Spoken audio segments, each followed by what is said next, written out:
歡迎收睇美國專訊。越嚟越多美國嘅少數族裔建立咗自己嘅小型企業，同時亦不忘記幫助社區內其他人有同樣嘅機會。下邊係記者俊蘇嘅報導。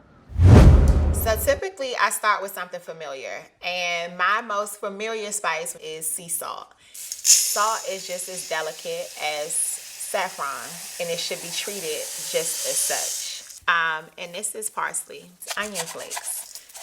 This is a smoked paprika, and this is rubbed sage. So after we get everything all mixed in the bowl, this is like the point where you're at home and you're standing in the mirror and you're trying to figure out if you love the outfit, right? And then I'm like, okay, I think I like this. I think this is it. And so you pull your camera out, right? Or your whisk, and you whisk it. And as I whisk it, this is when I really know if I've gotten it right, because I will start to smell it. And I will immediately know if this smells good. So our motto here is food is fashion, because I really believe that you should have just as much fun in your kitchen as you do in your closet. You should go out into the world with no rules when it comes to flavor. And I take that philosophy into my spice creation. Not having any culinary background, it still kind of blows my mind that I am a spice girl, because I did not grow up going to spice shops. And when I saw this vacant space, I called the landlord and had this very random serendipitous conversation around what I wanted to do with the space. I still don't have any idea what made me say I would turn this into a spice shop. But I said it on a whim. 3.5 weeks later, I opened this spice shop. I left my job a month and a half after that conversation, and that was almost 6 years ago. So business has been absolutely amazing. I mean, we have gone from making just enough to pay the rent to this being a thriving business in such a short amount of time. My accountant is who sent me an award saying welcome to the 7-figure club. I didn't even pause to recognize that as an achievement on my own. I've done a lot of community service. I've given back. I continue to reach back. I do not believe that as a business owner, you can expect community to show up and support you financially and you not show up and support your community.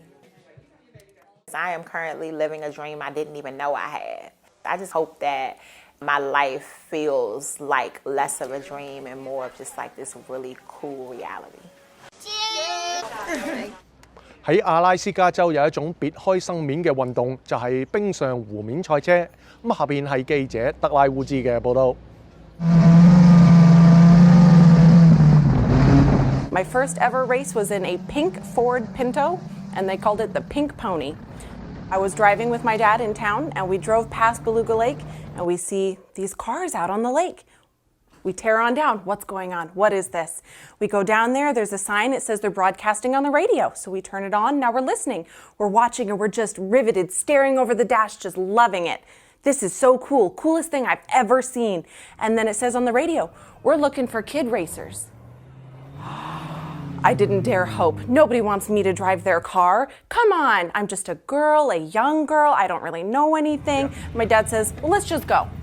So we go in, and now I'm nervous. I'm afraid, but I walk in, and all of a sudden, every car driver is just leeching onto me. Come to my car. No, come to my car. Come try my car. And it was really a confidence boost. It felt very cool that they didn't care. They didn't care that I was young or I didn't know anything or that I was a girl doing what was supposed to be a man's sport.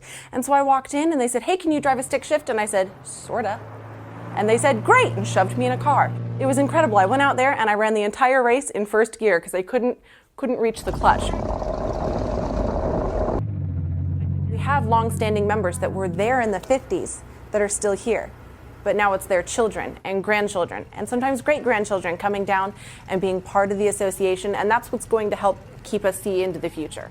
If my children decide that they don't want to ice race when their time comes, which is sooner than I'd like, then the association won't last. It'll just be me and my husband until we can't anymore, and then nobody else will take it up, and that's kind of a bummer. We get very lucky in living in Alaska where there are areas where you can take your kids and have them practice more or less. And that's one of the reasons why I love racing and why I love bringing kids into the association, because they get drive time at a really young age in the safest environment that they can be in. We've got helmets, we've got lots of safety gear, we've got fire extinguishers, they're in an armored car, they're wearing sometimes 5-point harnesses.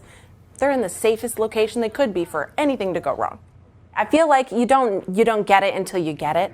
It seems to me like you're just putting money into something that's not really earning you anything other than a good time. But what else are you going to do on a Sunday afternoon with your whole family? What are we going to do? Yes, yes, yes, yes. 多謝收睇美國專訊，下次嘅節目時間再見。